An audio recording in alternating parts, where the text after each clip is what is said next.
కొన్ని కాల్స్ మన జీవితాన్ని పూర్తిగా మార్చేస్తాయి. ముఖ్యంగా ఆ కాల్ ఒక చనిపోయిన వ్యక్తి నుంచి వస్తే, ఆ రాత్రి బయట భారీ వర్షం పడుతోంది. మెరుపులు ఆకాశాన్ని చీల్చుతున్నాయి. గాలి గట్టిగా ఊదుతోంది. హాస్టల్ అంతా నిశ్శబ్దంగా ఉంది. అర్జున్ తన చిన్న గదిలో ఒంటరిగా కూర్చొని ఉన్నాడు. ల్యాప్టాప్ ముందు పని చేస్తున్నాడు. కళ్ళలో అలసట, మనసులో నిశ్శబ్దం. అచానక్ అతని ఫోన్ మోగింది. అతను ఫోన్ వైపు చూశాడు. స్క్రీన్ మీద కనిపించిన పేరు ఒక నంబర్ కాదు, ERO 306. అర్జున్ ఆశ్చర్యపోయాడు. ఈ సమయానికి ఎవరు కాల్ చేస్తారు? అది కూడా ఒక రూమ్ పేరు. అతను కొంచెం భయంతో కాల్ ఎత్తాడు. గోస్ట్ విస్పర్స్లో, అర్జున్, రూమ్ 306కి రా, నాకు సహాయం చేయి. ఆ స్వరం విని అర్జున్ గుండె ఒక్కసారిగా. ఆ స్వరం అతనికి బాగా తెలుసు. ఎందుకంటే ఆ స్వరం మాయాది.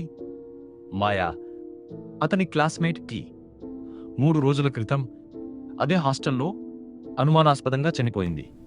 ఆమె మరణం ఇప్పటికీ మిస్టరీగానే ఉంది. అర్జున్ చేతులు వణికాయి. అతను వెంటనే కాల్ కట్ చేశాడు. కానీ ఫోన్ మళ్ళీ మోగింది.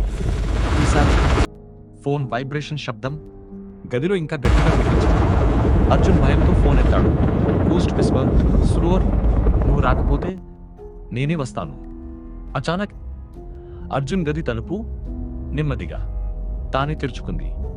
బయట కారిడార్ పూర్తిగా చీకటిగా ఉంది. అర్జున్ శ్వాస వేగంగా మారింది. గుండె బలంగా కొట్టుకుంటోంది. అతను నెమ్మదిగా బయటికి నడిచాడు. కారిడార్ చాలా పొడవుగా ఉంది. లైట్లు ఫ్లికర్ అవుతున్నాయి. గోడల మీద పాత పెయింట్ ఊడిపోయింది. ఎవరో తనను గమనిస్తున్నట్టుగా అనిపించింది. ప్రతి అడుగు ఇంకా భారంగా అనిపించింది. అప్పుడే వాచ్మన్ అతన్ని ఆపాడు. ఈ సమయానికి ఎక్కడికి వెళ్తున్నావు అని అడిగాడు. అర్జున్ నెమ్మదిగా అన్నాడు, రూమ్ 306కి. వాచ్మన్ ముఖం ఒక్కసారిగా మారిపోయింది. Old man, slow, serious. 306కి వెళ్ళొద్దు. అక్కడికి వెళ్ళిన వాళ్ళు తిరిగి రారు. అర్జున్ కొద్దిసేపు ఆలోచించాడు. కానీ అతని మనసు వినలేదు. అతను ముందుకు నడిచాడు. చివరికి రూమ్ 306 ముందు నిలబడ్డాడు.